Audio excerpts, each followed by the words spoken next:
And just going back on the whole relationship, Joycey, the thoughts that I had during the whole process of really not being selfish for yourself. And you could have such a big pity party where you couldn't be able to, it restricted you from doing this or doing that, from traveling, and just having a normal family life.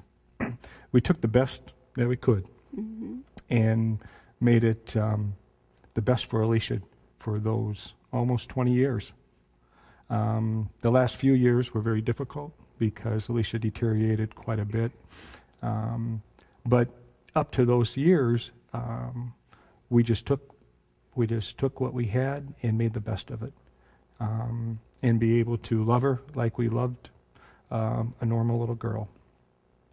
So, and during those times, definitely there is stressful times and things, but we just look to the Lord, and we're very thankful for the church, for our friends that lifted us up.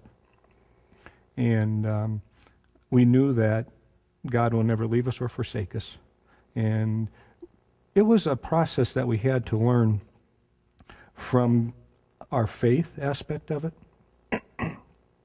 For at the beginning of the process, where we believed and we knew that Alicia was going to get well and live a normal life, we almost had God by the nape of the neck and saying, okay, Lord, your word says this. We're holding you accountable for this. But during the process, we had to learn that, we had to learn to trust and really trust and love the Lord with all of our heart. And knowing that our Heavenly Father knew what was best. And the best and the trust that we have that our little Alicia went back home to her Heavenly Father almost a year ago. So we have to take dreams and adventures and whole life-changing aspects and look at it a different way than we had before. So, you got anything on that? Well, the only thing that I would add is how our faith really impacts our marriage, even outside of little Alicia.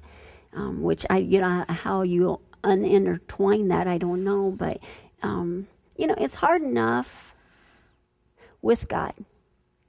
It's just hard enough with Him. I can't even imagine doing it without Him. And so you have to dig deep and find out who you really are and what you're really made of.